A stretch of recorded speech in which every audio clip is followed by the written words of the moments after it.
Sir Keir Starmer has a problem. Have you lost control of your MPs, Prime Minister? It's fair to say some things haven't been going great for the Prime Minister lately. Recently, he lost his Deputy Prime Minister, Angela Rayner. He was then forced to sack Peter Mandelson as US Ambassador after those Jeffrey Epstein emails. As more MPs lose patience with their leader, some are starting to look elsewhere.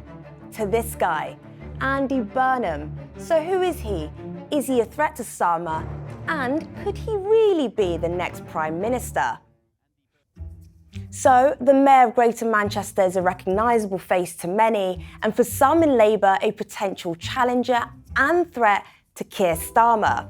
He gained national prominence during the COVID pandemic, earning huge local popularity thanks to his fierce campaigning on behalf of his city, eventually gaining the nickname the King of the North.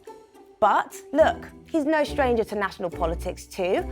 Formerly an MP, Burnham once held senior cabinet positions under Gordon Brown, eventually rising to become Health Secretary in 2009. And we mustn't forget, he has had a crack at the top job before. He ran for the Labour leadership in 2010 and in 2015, losing both times.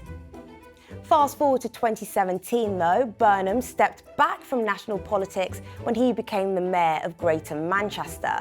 Now, with Starmer's approval rating sinking to dire levels in the polls and Burnham one of Labour's most popular politicians, some believe he could be the one to challenge Sir Keir Starmer for the top job and see off once and for all the threat from reform. But it's not that simple. So if Burnham did want to be PM, what would have to happen next? Well, Burnham would have to become an MP, and that would require a by-election which he would need to win to get a seat. But that's no given. The party's leadership under Starmer's control would have to allow Burnham to become the candidate for that seat. And even declaring his interest in the seat might be seen as an act of war by Starmer. And with Labour performing so badly in the polls, there's no guarantee Burnham would even win a by-election. The question is, would his local popularity be enough to win him a seat in Manchester? Who knows? Despite all of these uncertainties, it looks like Burnham is on manoeuvres. Lately, he's launched a new campaign group within the party called Mainstream, something that many are seeing as a potential vehicle for a bid for the leadership. He's also been launching more and more explicit attacks on the Starmer government.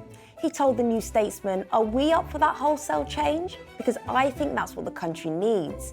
He also told The Guardian that the two-child benefit cap was abhorrent. And he told The Telegraph that Labour MPs have been privately urging him to mount a leadership challenge. But he did clarify that he was not plotting to get back to Westminster, for now. But also didn't rule out a bid for the top job one day, so maybe a bit confusing for some. Meanwhile, notice the number of Starmer loyalists keen to emphasise what a good job Burnham is doing as Manchester Mayor. In the same way that this government are delivering change, I know that Andy is focused on delivering change in Greater Manchester. But remember, there's an actual election underway for a new deputy leader of the Labour Party, which could have big ramifications. But for many Labour MPs worried about losing their seats to Reform UK, the King of the North could be the leader they're looking for.